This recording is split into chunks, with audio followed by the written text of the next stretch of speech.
I'm Mary Beth McAndrews. I'm from Dread Central. I am super excited to chat with you about Val. Well, same. Thank you. Yay. Well, first of all, congratulations. Thank you so much. How are you feeling?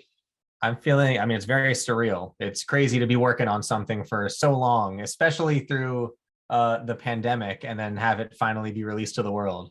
Right? So, yeah, Misha told me that you guys finished like literally days before everything. I think it was 2 days before the official lockdown. We could not even have a wrap party.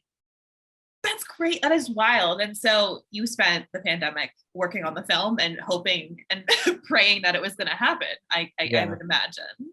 I mean, yeah, I think editing the movie is the only thing that kept me sane. Fortunately, I was already planning on sort of locking myself away for a few months editing the movie. So then when the lockdown happened, it didn't really change my lifestyle, or at least what I was expecting all that much. But yeah, I mean, the worst thing is that we couldn't have a wrap party. We couldn't celebrate with everyone. But that's kind of what we were able to do at the premiere just a few days ago. Yeah. Oh, it looks so fun. Yeah. But so I would just, very basic first question, but I'd love to hear about kind of your inspiration for Val and where you got the idea from for this tale of this really cool tale. Sure. Well, I co-wrote it with Victoria, my fiance / writing partner, and she produced the film as well. Yeah, I mean, it really just came about first and foremost asking ourselves, what are we able to do with, what we have? We're not working on crazy big budgets or anything, and we were very much interested in getting into the horror space. And so I remember pitching Victoria the idea of a criminal breaking into this woman's house, and then where it goes from there, I'm not entirely sure. But what I do know is that we want to write it for our best friends, Zach and Misha. And we really played to their strengths. Like we knew that they were just incredibly talented. And we also, knew that an idea like that would allow us to shoot it all in one location. And it would sort of elevate the suspense right from the get-go. And Vic and I love, these like sort of unpredictable storylines. And so we both thought it would be kind of cool if there was a very unpredictable twist, a supernatural twist. And yeah, we kind of just workshopped it together for a few months, and that's how we did it. That's awesome. And I was curious about your decision to make Val a sex worker. I know that there's in horror, I feel like there isn't as much positive representation of sex workers, and here it's a much more kind of positive spin on that, like on the profession. So I was just wondering why you wanted to make Val an escort. Well, I think that might have been something that Victoria came up with, and it was definitely important to us to do that in a way that was realistic and not cliche. We didn't want there's a lot of like stereotypes that come along with that, and we wanted it to just be authentic, show that it can actually be done in a kind of classy way. Yeah, I think Victoria really helped us out there in that regard. Cool. And so you said that you wrote these parts for Misha and Zach. They are absolutely incredible. Misha is just like over the top, like her character as Val is great. And watching the two of them together and their strengths as performers was really such a big strength of this film. And so what was it like working with them? You've worked with them before, but in this context with this movie, what was that like behind the camera working with them? It was best case scenario. I mean, it's an absolute dream. Like we are really good friends, even when we're not working together. So it makes everything so much easier. It's kind of just like a giant party almost, where we feel very comfortable with each other. And I think it, creatively, that's kind of what you want. You just spoke to Misha, so she is pretty much the same person in real life as she is in the movie. Well, those were all her costumes, like all her. I asked about the lingerie, and she's like, "Oh, they were from my closet." Yep. The entire wardrobe was really made by Victoria and Misha. I love that. It's so good. Yeah. But I wanted to talk more about the one location, because like you said, it's one location. It's this giant, weird house. How did you find that house? It's so cool, and every room feels like it's from a different year. Like it's just a very strange place, but I love it. So how Yeah, I did you go mean about the finding house, it really felt like it was built for us in a way. We went on Airbnb, we went on Peerspace. We originally, because we live in LA, although at the time we were in Santa Barbara. Our entire cast and crew is in Los Angeles, so we spent a good portion of our time literally just looking online on Airbnb and Peerspace, and we couldn't really find anything that was as grand as what we wanted. And one day we came across this place in Ojai, which is about an hour and a half away from Los Angeles, and it was like right smack dab in the middle of Santa Barbara and Los Angeles. So we went out there. I think my parents even joined us. My dad's a photographer, so he brought his camera. And I mean, immediately upon walking in, we just all looked at each other and said, this is a no-brainer. We have to talk to the location manager here and get her on board. And fortunately, Christina is her name. She was very, very excited about the entire project, very excited to have us. And on top of that, she had a sex dungeon downstairs, which was actually called a sex dungeon, jokingly, but also, like not partly not really joking. And we actually rewrote some of the script to accommodate for that location. So a lot of the scenes in the movie originally were supposed to take place upstairs in a bedroom. We ended up rewriting it and have it take place in the sex dungeon, which made it a lot creepier, and kind of added this weird, element, this perfect blend of like comedy and horror, which is kind of what we were going for anyway. Wow, that is rad. And Misha told me that you guys also slept there, so it was really like a giant slumber party. It sounded like Camp with all Val. of your best friends. We called it Camp Val. Yeah. And Vic and I were sleeping on an air mattress downstairs in the living room. And the cast and crew, basically they just took, each one of the bedrooms, and yeah. So yeah, what was that like to navigate both filming there and living there? That sounds like an interesting balancing act. I mean, I think it actually benefited everything. I think it was relatively comfortable for everyone. We all had a bed for the most part, except for me and Victoria. But it adds to the whole magic of everything when you're actually living in the movie that you're making. We would just sort of, we would watch dailies until 1 or 2 o'clock in the morning, or sometimes until 6 or 7 in the morning, depending on how late the shoot went. We would sleep, we would wake up, and sure enough, there everybody is having breakfast together. And you kind of never really feel like you end work, but at the same time, you never really feel like you began either. You're just kind of, I find it kind of oddly relaxing. Huh. There's no like just going home and then having to like get back into work mode. You're just kind of always there, and you don't really feel too rushed at all. Huh. And how long were you guys shooting? The entire shoot was, I believe, 15 days. Okay. Wow. I'm always so shocked to hear how quickly people like things are shot. It always is just like so, oh my God, that feels like no time at all to shoot an entire movie. Yeah. No, it was a lot. Yeah. So what was it like working in the horror space? I know you said, with the script, you wanted to make a horror, like kind of move into horror. So what was your experience like working in the genre? I mean, I find horror to sort of, as a filmmaker, it really allows me to be more experimental, in terms of cinematography and lighting. I'd done a lot of comedy beforehand, and the last movie we did was a romantic comedy about dating apps like Tinder and Grindr, and we had individualized stories of each app. So this is completely different. But yeah, with horror, like you can just kind of get weird, and I like that about that genre. Yeah. And we had also begun our YouTube channel, where we were making short horror films, and we're still doing that today. Oh, cool. And that was just sort of great practice to sort of work on our craft and prepare us for a movie. Cool. And so have you always been a horror person? Did you grow up watching horror movies?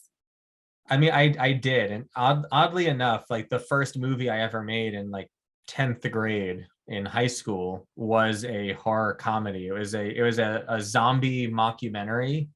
It was a mockumentary about the making of a zombie film, by a French Canadian director who wants to make a zombie movie about love and life. And it was fun because we got to play around with like make special effects makeup and some basic visual effects, and we created like, we would show scenes from this like fake movie.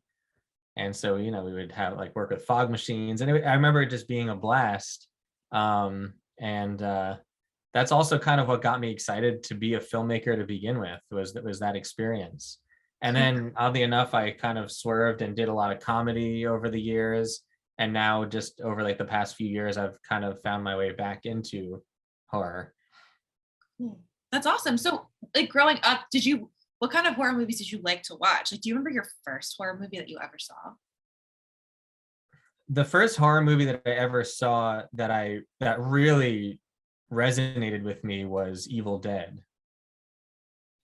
I mean, yeah, and you're probably not surprised by that. No, well, yeah, because that movie is ridiculous, especially when you're young. Like, how old were you when you saw it? Do you remember? I was probably like 16. Okay. Yeah. Okay. So when I was younger than that, I remember watching, I think, like 13 Ghosts at one point with my mom. Oh boy. I remember seeing The Others in theaters. Oh wow. Which I remember like that was terrifying, but I remembered I just love the twist. I thought it was a really good movie, but those types of horror movies would definitely scare me. And I might be interested in making something like that now, but as a kid, I was like, I don't know if I want to do this. Yeah, I was gonna say, like, are there subgenres in horror that you really want to tackle, like in the future, if you're given the opportunity, like ghost stories, like maybe something? Do you still want to do horror comedy, or do you want to push more into the horror space? So I can tell you, there's always going to be a little bit of comedy in what we do, but probably in the same way that like James Wan does horror, there's kind of a wink and a nod in a lot of what he does, and I appreciate that. I don't necessarily. I mean, Ari Aster, who did Hereditary, is like brilliant, and I can watch that movie and it'll shake me for a month. I don't know if I want to make those types of movies, but you never know. Maybe one day. Right now, I definitely prefer sort of like the Sam Raimi, James Wan kind of style of things. Cool. Did you see *Malignant*? Yeah, we saw that. Did you like it? I really liked it. I love that movie. Yeah. It's wild. Again, like it's got that wink and the nod to the comedy, because I spoke about this with Misha. Like comedy and horror are pretty similar. Like when you really get down to it, they are so similar, and so it feels silly to not have a little bit of comedy in there to break up the tension rather than the jump scare. I think that's important. I mean, it's who I am in real life anyway. Yeah. If there's ever an uncomfortable situation, I'll be the one to make a joke, even if it's in poor taste. I will do that sometimes. I'm also that friend, and I try not to be that way, but that's how I cope. You know what I mean? You're like, right. With your writing partner, and she's your fiance. What is that like being together as a partnership, and more than just professionally? Like, how is that process in creating this movie working with her? I mean, I would be lying if I said it was easy all the time. Yeah. Like it's not. I think once we finish the script, things are pretty easy for us. We will agree on most things. If we're designing a creature, we will agree on what we want that to look like. In terms of like overall aesthetic and colors and pacing and tone, that kind of thing. I'll tell her what I'm thinking directorially, and she's the producer, and so she'll sort of give me her opinion, what she thinks of things. And so once we have a finished script, it's pretty simple. I think we have a great working relationship. The writing isn't always easy, but I also think that even when it's difficult, it's still good that that we don't move on until we know that something is good, and that we both feel really confident about it. Cool. Like she instills confidence in me just if I say something or pitch an idea to her and she approves, And I feel really good. Like, whoa, she likes this. That's good. That is nice. Like, okay, whew, get that approval. That's awesome. And then what was it like working with Misha and Zach in front of the camera, like watching their relationship kind of build? I know you already knew them and like you guys had already worked together, but she kind of spoke about how, you know, their relationship and like what her experience was like. But what was it like watching them come together and really like I'm curious what she become said.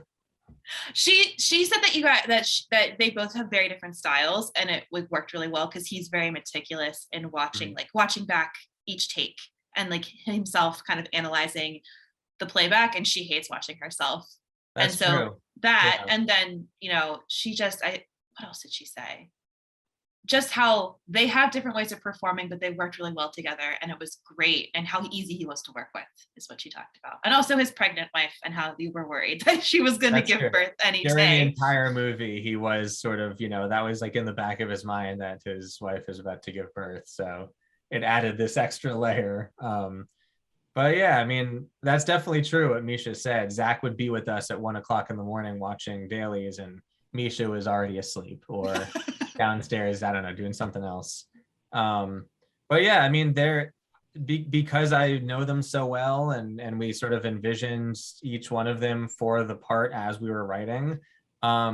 Seeing them actually do it was just sort of validating that like everything that we imagined kind of came true, and it happened. It was like rewarding and super special to see that. I think the chemistry is undeniable. They work really well together, but they do have very different styles. You know, Zach, he needs time to, you know, to really like to sort of understand the character motivations and actually get there emotionally. And you know, we'll talk it through for hours and hours until he gets it. When he does, I mean, he hits it out of the park. And then Misha is just sort of a comic genius goofball all the time. The final question I have really is there one story from set that we will always remember fondly from filming Val? I don't want to tell the same story that Misha did. Did she mention the butt story? She did not mention the butt story. So there's a scene where Misha, her character, gives a very serious monologue outside, and there's really nothing funny about it. But at the very end of the scene, Zach stands up and his butt is just kind of hanging out. Exactly what you're talking about, because I giggled a little bit. I felt Yeah. bad. I was like, "There's this," and the pink and like the nice like floral robe. He's wearing the kimono in the 40-degree weather. But when we shot the monologue and we were watching dailies, and we were like, this is good, we like this, but it just ended on such a serious note. And I think it was actually Zach who said it would be funny if I just like stood up and you just saw my ass right there. And he was joking, but I took that seriously. I was like, that actually would be really funny. We should absolutely shoot that. And he started to get really nervous. And I was like, I actually think this is a good idea. Like, would you be willing to do that? And he's like, I mean, I guess so, if you want to. And so the next day, I told our DP at the end of shooting everything else, fortunately, we had some extra time. We set the lights up again outside. Misha just said her final line. And we shot that one shot of him standing up and walking away with no pants on. And I clocked it. I was like, there's his butt. Like, it was incredible. Like, it was an incredible little comedic moment. Yeah. That's amazing. And then another, not that this is much of a story, but the very first take of like the long oneer that we do at the very beginning when Val's walking down the staircase and she opens the door and then goes to the television, that was all done in one shot. And when Zach's character comes in to attack her, our dog was on set, our little Chihuahua dachshund, and he actually thought that he was a real intruder attacking Misha and just started barking up a storm, completely ruined the very first take. And it's what I feared bringing the dog to begin with to set, but you know, it happened, and then we just put him in the other room and continued. Yeah. Wow. I should put that blooper online somewhere. I was gonna say, I want a dog reveal. Well, thank you so much for taking the time to chat with me about Val. Absolutely. Thank you for having me. Great to meet you. Good to meet you too.